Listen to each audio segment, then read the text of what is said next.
ramblers, let's get rambling. Hey everybody, good evening. Some Dumb Guy here, and welcome to episode 7 of SumDumWatch, chronicling November 11th through November 17th, where I go through and give a quick rundown on what I have watched from my physical media library, as well as any applicable theatrical showings that I went through. And guess who's making an early appearance in today's video? Sugar. Hello, say Sugar. Say hi. Look at that face. Isn't that adorable? Look at that.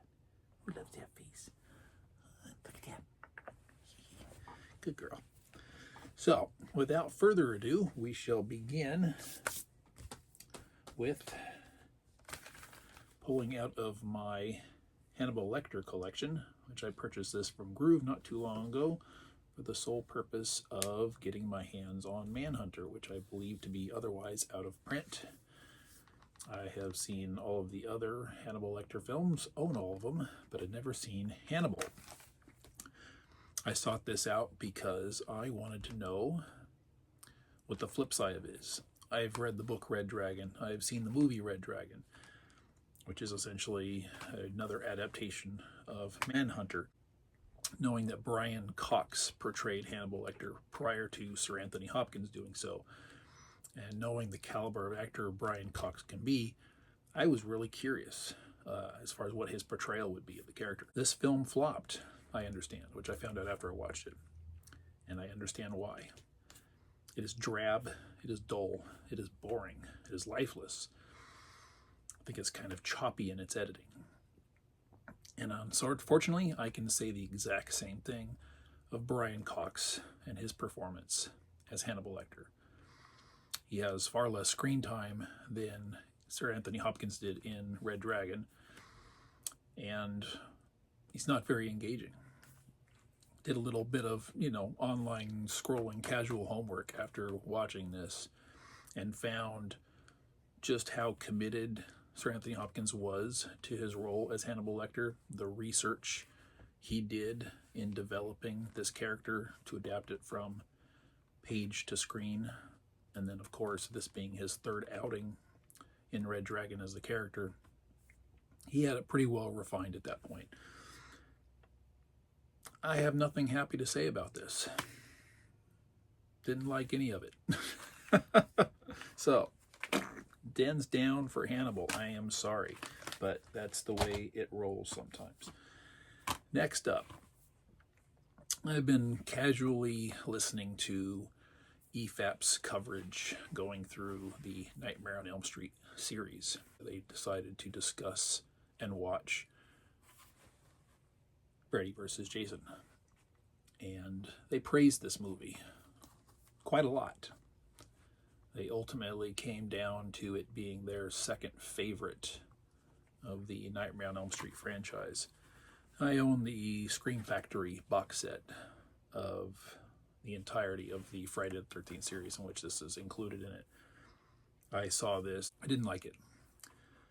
Never watched it again until I got the box set, in which I went through all of them in order and came to this one again. Guess what? Still didn't like it. Listened to their coverage, took some interesting perspectives from them, and when it was done, I put it in and I watched it. Guess what? I still don't like it. I understand what they're getting at as far as the quality of the writing in a sense of arcs and progression and cause and effect being legit. But having watched the entirety of the Nightmare on Elm Street franchise and the Friday the 13th franchise repeatedly, I don't appreciate the representations for either character. I don't appreciate the way it was done, just the flat out camp of it. I don't like that the look for Jason that they adopted. I understand that this is a non-canon film to either franchise and perfectly fine as a standalone thing, but I don't feel that it was properly representative of either character and doing either justice. In particular, the final fight between these two characters. Bad enough that they introduced this previous non-existent fear of water that Jason now miraculously has, which he's never touched on any film that came before, which is one of the reasons why I say it's non-canon. This is one of the New Line Cinema films featuring Jason after New Line Cinema purchased the Friday the 13th property from Paramount. Hey, kitty. And their reign in the franchise started with Jason Goes to Hell, the final Friday. Again, non-canon film. Why? Because everything that comes before in the Paramount series is wiped out. But the basic aspects of lore. It introduces characters and events that have no bearing whatsoever. It puts you in a place to start out with that makes no connective through line from any film that came before. And then Jason X did the same thing. Same problems. And then we have this. Same problems. So we end up in a conclusive fight where Freddy is brought into the real world to fight Jason. Now, one would think out of the dream world, Freddy would basically just be a burnt up man with some pokey fingertips. Cool. Jason tosses him around, throws him around, beats him silly, stabs the hell out of him, and he's okay. He drives a fist through his chest, and he's okay. He screams in pain, but that's the only impairment. He tears his arm off. He's okay. Freddy teleports in the real world, and that's okay. He, with his hand, claws or not, chops off valves from gas tanks to launch at Jason. Find me a real man that can do that. Even a very, very strong man. Ain't gonna happen. So it just rubbed me the wrong way across the board. The cast is dull and lifeless as well. Don't really care for it. Don't like it. For the most part, I think the only thing that I can even say is pretty decent. I was okay with Freddy's makeup in this film. Freddy looks good. Jason does not. I'm done talking about this movie. I don't ever want to watch it again. We're going to do a little palate cleanser here. This is a movie that I featured in a recent unboxing. I saw it in a theater, but it is Thelma. This lovely lady here, whose name is June Squibb, she's an absolute delight. Sadly, this man right here, Richard Roundtree, original Shaft, this was his final film role, and he passed, rest in peace, prior to this film's release. This is a delightful film. If any of you have not seen this, I cannot recommend it enough. It is great. It is touching. It is cute. It is adorable. In all the ways you'd want a movie to be. And it's just a lot of fun, a lot of laughs. And here I'm going to talk a tenth as much of a movie that I want to praise as one I hated. And that's sad too. So what else can we say about this? Well, we've got Malcolm McDowell in this. We also have Clark Gregg, Parker Posey, and who does that say? Fred Hechinger. I know the character he plays, but I don't know him at all. I believe this is him right here, plays Thelma's grandson. Basically, of her dysfunctional family, he's her biggest fan. And he's the only one in her corner rooting for her. The general gist of the story, and I'm not going to go into too much detail, she's conned out of $10,000 by, as it turns out, Malcolm McDowell's character. Her family won't help her. The police won't help her. You know, crazy inspiration from Tom Cruise in the Mission Impossible movie that she happens to watch just before it occurs. She decides to go on her own Mission Impossible and track down the man who stole her money and get it back. And if you ever want to talk to two 90-year-old plus individuals going on a mission across town in a little itty-bitty scooter, which I think is pictured, there we go, right there, cruising through town, trying to get to their destination, running from a family that's trying to track her down for failing. It is an absolute delight. And it's a fun romp of an adventure and just very heartwarming. If you have not, please watch Thelma. 2 thumbs up. Next up, I have begun the first of a trilogy. Not particularly being gripped by it right now. I started this the last day of my week, so Sunday. It is now Tuesday night. I have yet to finish this movie because it keeps putting me to sleep, I'm sorry to say. It is The Crisis on Infinite Earths, Part 1, from DC Animated Films. It's a Justice League movie. The artwork in this movie, and presumably all three, is atrocious. It is, forgive my terminology, it is about as basic bitch as you could possibly get on an animated film. And it feels very lazy, and it is incredibly disorienting, and I have nothing good to say about that. Batman's look overall, though, somehow, I don't know why, works okay. I don't understand that. But maybe it's because he's wearing the mask and most characters aren't. But I don't even like the way Flash looks. Flash is wearing a very similar mask. He just has his eyes exposed. But, you know, this guy here, I think they call him Ultraman or something to that effect. See, I can't even remember the character's name. And just bad. It's just, I'm not liking it at all. I find a lot of the story so far to be a bit on the confusing side.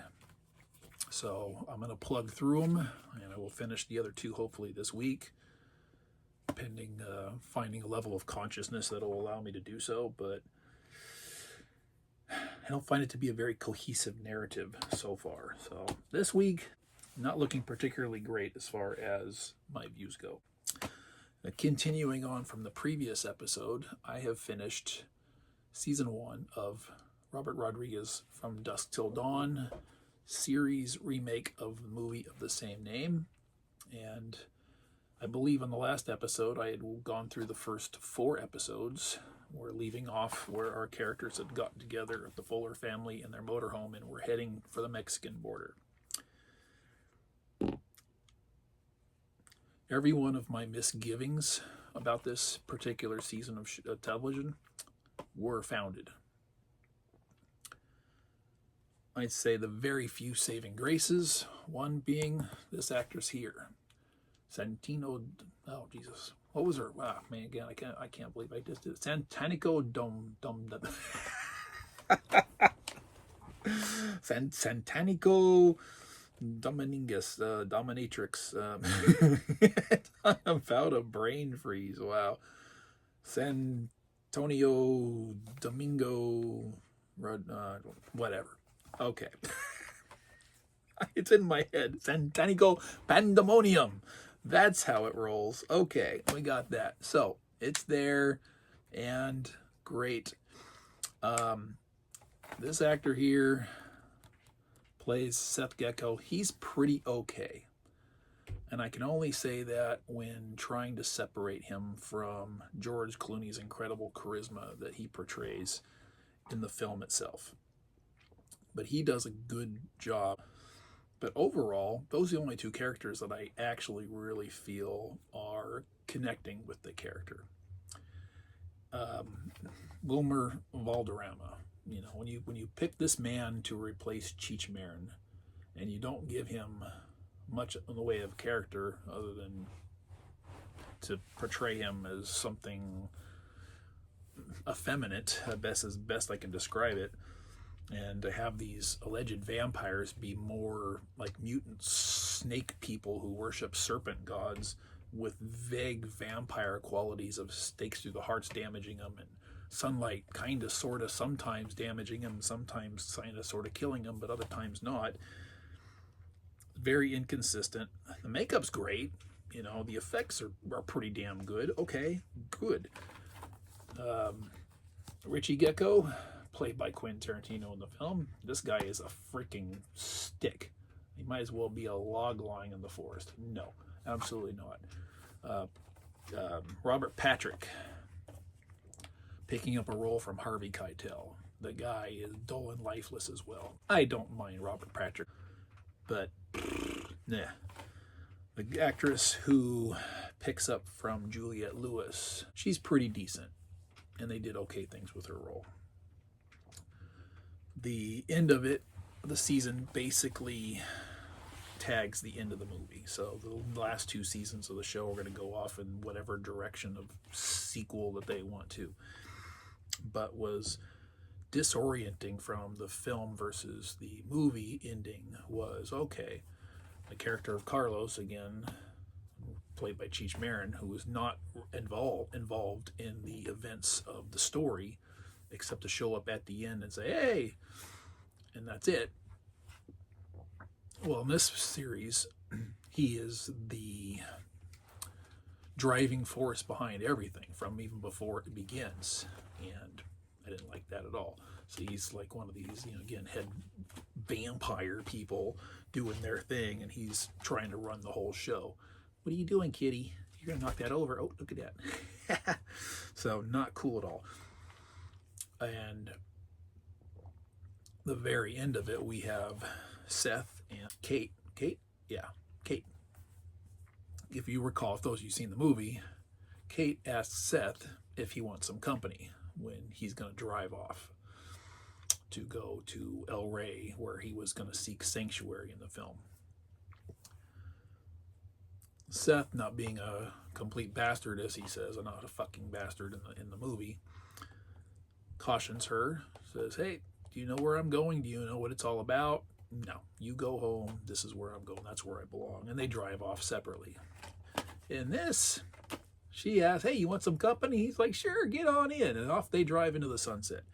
A man in his late 20s and a girl who is 17 years old or younger. Well, you just draw conclusions to that as you will. Will I continue the series when the Via Vision Blu-ray set complete series comes out next month? At this point, it's looking highly doubtful. I will have to get over this, process it, get over my displeasure of it, and then somehow find in myself some level of curiosity to bring it back. Continue, but I'm not hopeful. So, in that case, what I ended up doing as a huge palate cleanser is I had to rewatch the film From Dusk Till Dawn. The classic, the amazing, in one of my own homemade cases that viewers of my channel have seen, paired up with The Lost Boys in this case. I love this movie. It's dumb, it's stupid, it's fun. We got Earl McGraw. The real Earl McGraw. Sorry, no disrespect, Don Johnson. You were fine. You just, you're not. You're not Earl McGraw. We've got Clooney. We've got Tarantino. We've got, I said, Salma Hayek's fine. The other actress that replaced her completely fine. We've got Cheech Marin in his 3 roles. We've got all the charisma. We have all the class and style and Robert Rodriguez tonal stuff melded so perfectly with Tarantino's in this joint project. My greatest interest in watching the show as compared to the film, the third act in this feels so incredibly rushed. The final conflict between human and vampire, it's over. It's like you think that you have the majority of the night still to go as you're fighting for your lives, and then all of a sudden the sun is coming up out of nowhere, and it feels like it's been a half an hour, which is probably how long it's been actually in the movie. And I had a hope that the bar aspect of the film would be expanded in the show, and it really was. So in that sense, I was like, cool, they did it. What they chose to do with it is worse than this. I would have had brief and over too soon, no. So great fun, loving it, and this will just remain one of my favorite vampire movies, not necessarily for the vampirism, but just for the tone of the film itself.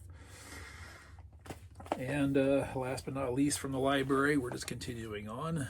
Season 9 of Friends, Season 3 of Star Trek Enterprise. I'm only on my 6th episode of Season 3 on this. As I put it in when I go to bed. Sometimes I might get 30 seconds of an episode watched before I'm passed out. That's okay. Season 9, still trucking along, still liking it, still having fun. Lastly, theatrical viewings this week. Wednesday night on the 13th, I got to see for the first time in the theater, and for the first time ever, The Addams Family Values. And I've had the fortune of seeing both Addams Family films for the first time this year in the theater, and it was a really great way to get introduced to these films. For whatever preconceptions I had of these when they came out when I was a teenager, and I just dismissed them outright. I feel bad for, but who knows if I was able to appreciate them for what they are back then. I don't really even know. I remember seeing the trailers for them and just kind of scoffing at them. Stupid kids. The very next day, Thursday on the 14th, I went and saw a new movie, and that one being, focus, Heretic, starring a villainous Hugh Grant. 50% of that movie is really great. It's really well written. It's very quippy, very witty. It's very engaging. You have an engagement of 3 different people in 2 different rooms, having nothing more than what equates to philosophical debate. And that's engaging. So kudos to the writers for managing to do that, pull it off, and have it be solid. It's when the quote-unquote horror aspects of this film begin that it loses a lot of its allure. You have a story of 2 Mormon missionaries, teenage girls, doing their door knocks and approaching the home of Mr. Reed, played by Hugh Grant, who has submitted to the church an interest to discuss with some missionaries the teachings of the Church of Latter-day Saints. So they show up and do so. And the back and forth is really good. It's great. The only problem I had from the beginning is that the girls were beginning to get creeped out by this character way too early on. I'm sitting there watching it, and he's sitting across the coffee table from them, and he's saying things that, to me, from my perspective, and a man in his position, would have been completely innocent, innocuous, whatever, as part of the, and they're kind of starting to cringe and look at each other like things that are inappropriate are being said. That wasn't very believable for me. Now, later on, when the tensions build and things are obviously going awry, sure, perfectly understandable. But it happened a little too early, I thought. But no spoilers here. It's all in the trailer if you've ever seen it, that this man puts these girls through an ordeal, and I won't go any further than that. This ordeal comes with it some tensions, but it also comes with some incredibly implausible aspects that don't gel. And a lot of those aspects are revealed through retold, reconstituted flashbacks.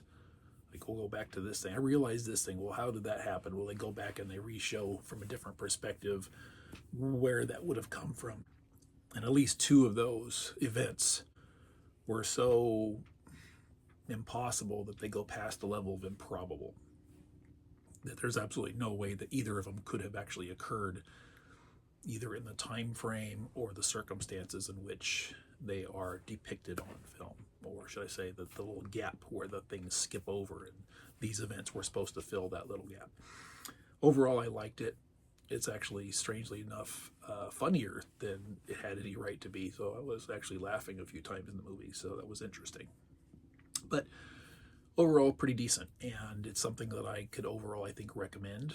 So it's been out for like a week and a half or so at this point, going on 2 weeks. So if you have an opportunity and interest, by all means, go check it out. As always, we like engagement. I don't know if it's the algorithm or whatever, but I've noticed a decline in some of my views, which perfectly fine. I have no expectations.